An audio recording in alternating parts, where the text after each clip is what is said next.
جب راستے بند ہونے لگیں اور تنگ ہونے لگیں تو ایک عمل اور بھی ہے جو الفتاح جل جلالہ کی طرف سے بہت مضبوط راستہ ہے۔ وہ کیا؟ وہ دعا کا راستہ۔ دعاؤں کے ذریعے اللہ بند راستوں کو کھول دیتے ہیں۔ کوئی مضطرب ہو، بہت اضطرار کی کیفیت میں، بڑی پریشانی میں اور بہت بے قراری میں اللہ سے مانگے، اللہ بے قرار لوگوں کی دعاؤں کو قبول کر لیتے ہیں، راستے کھول دیتے ہیں۔ بے قراری چاہیے۔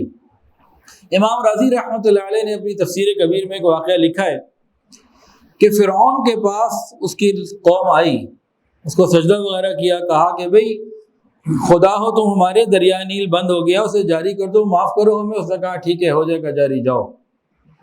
قوم واپس چلی گئی، رات کو سو گیا، لیٹ گیا تو نیند نہ آئے، بڑا پریشان کہ رات گزر گئی، پانی جاری نہ ہوا تو میری خدائی خطرے میں پڑ جائے گی۔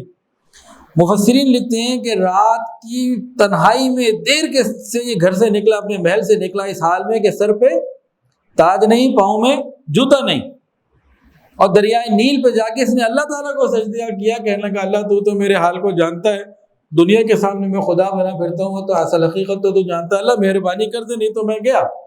اللہ تعالیٰ نے پانی کو جاری کر دیا۔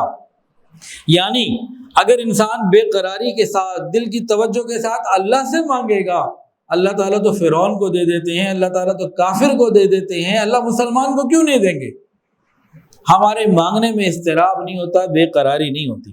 ہم اللہ سے مانگ رہے ہوتے ہیں، دل کہیں اور ہوتا ہے، ایسے ہاتھ اللہ کے سامنے ہوتے ہیں اور دل کی سوچیں اور دماغ کے خیالات کہیں اور ہوتے ہیں، جو ہم مانگ رہے ہوتے ہیں، جو زبان سے الفاظ نکل رہے ہوتے ہیں، ادھر نہیں ہوتے۔ یہ بہت سارے تجربہ اس کا جو ہے نا وہ کیا گیا، ہر آدمی اپنا حال خود دیکھ لے۔ ویڈیو کے نیچے سبسکرائب کے بٹن پہ کلک کریں، بیل کے آئیکن پہ کلک کیجئے تاکہ ہر نئی ویڈیو کی نوٹیفیکیشن آپ کو مل جائے۔